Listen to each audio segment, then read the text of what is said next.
2 दिवसाखाली तलाठी भरती परीक्षेचे पेपर जे आहे त्याची मार्क्स लिस्ट जाहीर झालेली आहे। त्यामध्ये विद्यार्थ्यांना 200 पेक्षा अधिक मार्क जे आहे ते विद्यार्थ्यांना मिळालेले आहे।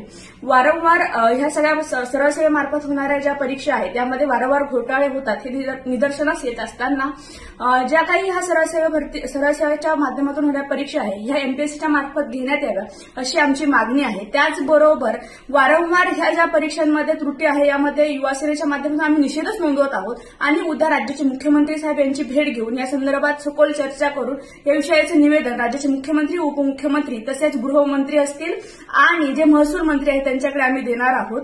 यामुळे विद्यार्थ्यांचं नुकसान कुठे होणार नाही आणि ही जी परीक्षा झालेली आहे हिची पुनर्रचना घेण्यात यावी आणि फेर परीक्षा घेण्यात यावी अशी मागणी आम्ही राज्याचे मुख्यमंत्री आणि महसूल मंत्र्यांकडे करणार आहोत। एवढंच मी या ठिकाणी सांगू इच्छितो। या सगळ्या प्रकरणात ज्या कुणाचा हात असेल यांची सखोल चौकशी या प्रकरणाची करण्यात यावी आणि जे कुणी दोषी असेल यांचीही सखोल चौकशी करून त्यांच्या कायदेशीर कारवाई कठोरात कठोर कायदेशीर कारवाई करण्यात यावी यासाठी आम्ही मुख्यमंत्र्यांकडे मागणी करणार आहोत। विद्यार्थ्यांच्या हितासाठीच, विद्यार्थ्यांच्या भवितव्यासाठीच युवा सेने माध्यमातून काम करते आणि त्या विद्यार्थ्यांचं कुठेही नुकसान होणार नाही अशी मागणी आम्ही विद्यार्थ्यांच्या वतीने मुख्यमंत्री साहेबांकडे करणार आहोत आणि आम्ही विद्यार्थ्यांच्याच बाजूने लढू आणि ही जी गोष्ट आहे ही निषेधार्थच आहे, याचं कुठेही समर्थन होऊ शकत नाही। त्यामुळे विद्यार्थ्यांच्या भवितव्यासाठीच आम्ही लढा देत राहू।